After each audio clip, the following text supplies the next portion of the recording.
إن الله كان عليكم رقيبا يا أيها الذين آمنوا اتقوا الله وقولوا قولا سديدا يصلح لكم أعمالكم ويغفر لكم ذنوبكم ومن يطع الله ورسوله فقد فاز فوزا عظيما.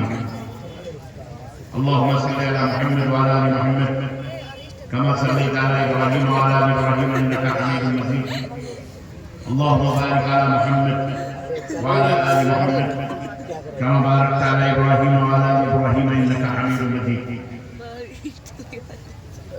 تمام قسم کی حمد و ثنا کبریائی اور بڑائی صلی اللہ علیہ وسلم کے لیے لائق و زیبہ ہے، جس نے ہمیں اور آپ کو پیدا فرمایا، اور بے شبہ درود و سلام کروڑ رحمتیں اور برکتیں نازل ہو اس ذات مبارکہ مطہرہ پر جس کا نام نامی اسم گرامی احمد مصطفیٰ محمد مصطفیٰ صلی اللہ علیہ وسلم. اسٹیج پر جلوہ فرما علماء کرام، سامعین اعظام، نوجوان دوستوں، بزرگوں اور بھائیوں اور قابل احترام پردہ نشین میری اسلامی ماؤں اور بہنوں اور بیٹیوں،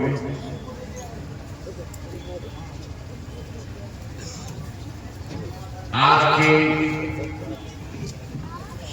بتاریخ 5 دسمبر سن 2024 عیسوی کے اس عظیم الشان تبلیغی، دعوتی، تعلیمی اور تعمیری کانفرنس جو مدرسہ نشر العلوم اکڑا ارریہ بہار کے اس خوبصورت سے پنڈال میں منعقد ہوئی ہے، اس اجلاس میں مجھے جس موضوع پر گفتگو کرنے کا حکم ملا ہے انتظامیہ کی طرف سے، احباب کی طرف سے، وہ سماج اور معاشرے کی اصلاح کیوں اور کیسے. اللہ جل سے دعا ہے کہ اللہ تبارک و تعالی ہم سب کی حاضری کو قبول فرمائے، اور اللہ جل اس اجلاس میں جو کچھ بھی ہم کہیں اور سنیں اس سے زیادہ عمل کرنے کی ہمیں توفیق عطا فرمائے. اور اس اجلاس کے منعقد کرنے والے، اس اجلاس کو بقا کرنے والے آپ کے اپنے جو احباب، دوست، بھائی، جنہوں نے اپنے خون اور پسینے سے اس عظیم الشان اجتماع کا انعقاد کیا ہے، اس اجلاس کا انعقاد کیا ہے، اللہ تعالیٰ جن جن لوگوں نے بھی اس میں شرکت کی ہے، جس بھی حساب سے دامیں، درمیں، قدمیں، فخریں، اللہ تعالیٰ ان سب کی اس محنتوں اور جد و جہد کو قبول فرمائے، اور اس کے بدلے میں ہم سب کی گردنوں کو جہنم سے آزاد فرمائے.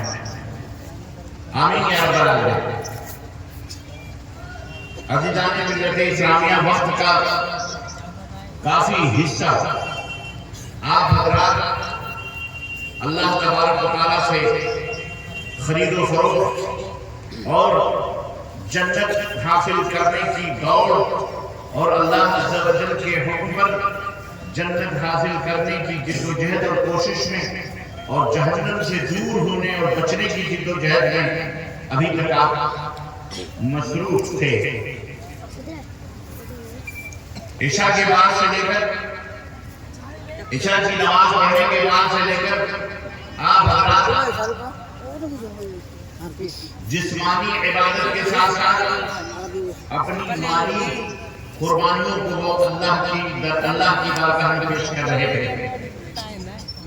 جسے جو بنایا، جس کے جیب میں جو کچھ بھی تھا، جو کچھ بھی اللہ نے اسے توفیق دی، اللہ کے غضب کو، اللہ کے غصے کو ختم کرنے اور اس کے غصے کو مٹانے کے لیے، اپنے گناہوں کی تلافی کے لیے، اپنی خطاؤں کو معاف کرنے کے لیے آپ نے ہماری ماں بہنوں بیٹیوں نے اپنے مال کی قربانی پیش کی، اللہ تعالیٰ کی بارگاہ میں پیش کرتے رہے ہیں۔ اللہ عز و جل آپ کی ان قربانیوں کو قبول فرمائے، اور اس کے بدلے میں آپ کے اوپر، آپ کے ماں باپ کے اوپر، آپ کے بیوی بچوں کے اوپر اللہ رحم و کرم کی برکھا برسائے، اور اس کے بدلے میں آپ کی ہم سب کی گردنوں کو جہنم سے آزاد فرمائے، اور ہم سب کو جنت الفردوس میں اعلیٰ مقام عطا فرمائے۔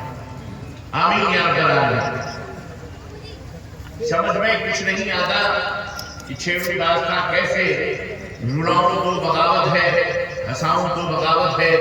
یہ اس گئے گزرے دور میں اس طرح کے اجلاس کا انعقاد اور اس طرح جلسوں کو برپا کرنا، یہ یقیناً یہ انتہائی مشکل کاموں میں سے ایک مشکل کام ہے، لیکن اس کے جو مقاصد ہیں اور اس کے جو اسباب ہیں اور اس کا جو ہدف اور ٹارگیٹ ہے ان جلسوں کا، الحمدللہ یہ بڑا عظیم مقصد ہے اور بڑا عظیم ہدف ہے، بڑا عظیم ٹارگیٹ ہے۔ عزیزان ملت اسلامیہ، آپ کے مال اور آپ کی دولتوں سے سالانہ جو اجتماع ہوتا ہے، اس میں جو کچھ بھی آپ حضرات اپنے دھن من کی قربانیاں پیش کرتے ہیں، میں دیکھ رہا ہوں کہ ہماری ماں بہنوں نے بھی اپنے ہاتھوں سے کئی مہینوں سے جو چادریں تیار کی ہیں، جو گلاس تیار کیے ہیں، جو رومال تیار کیے ہیں، یا جو میز پوش تیار کیے ہیں ٹاور کی شکل میں، انہوں نے وہ بھی پیش کر دیا۔ لوٹے بھی پیش ہو رہے ہیں، تھالیاں بھی آ رہی ہیں، برتن بھی آ رہے ہیں، زیورات بھی آ رہے ہیں، پیسے بھی آ رہے ہیں، اور ہمارے نوجوان احباب اور بزرگ الحمدللہ جو اللہ کی بارگاہ میں یہ قربانیاں پیش کر رہے ہیں، اللہ تعالیٰ ان کو قبول فرمائے۔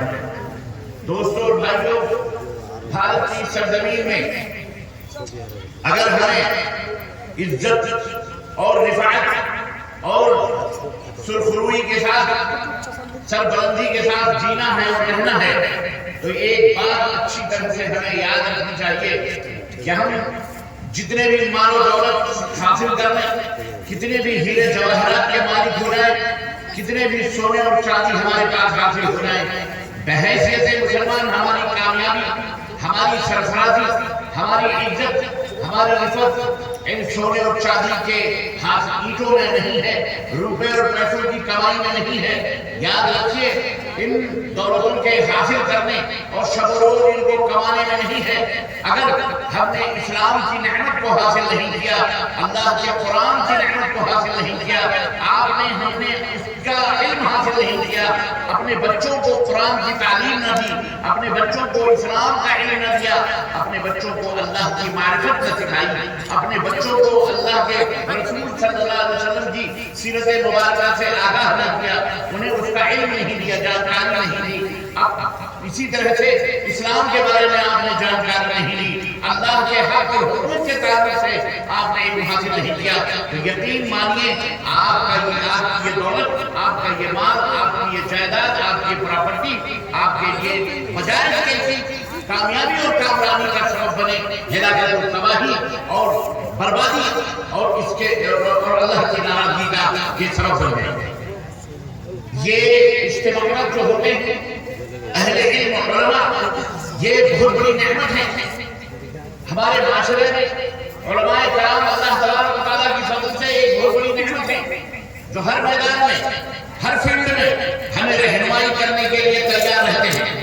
مسجد ہو، مدرسہ ہو، راستہ ہو، مارکیٹ ہو، بازار ہو، ہر فیلڈ میں، سیاست ہو، سماج ہو، معاشرہ ہو، شادی ہو، بیاہ ہو، تجارت ہو، ہر میدان میں الحمدللہ اہل علم موجود ہیں۔ اگر یہ آپ کے درمیان ہیں، علماء آپ کے درمیان موجود ہیں، تو اللہ کا شکر ادا کیجیے کہ آپ شیطان کے خرد بود سے محفوظ ہیں۔ آپ اور آپ کی آنے والی نسلیں شیطانی سازشوں سے محفوظ ہیں، ورنہ اگر یہ علماء نہ رہے، علماء اگر ہمارے درمیان موجود نہ رہے، تو یاد رکھیے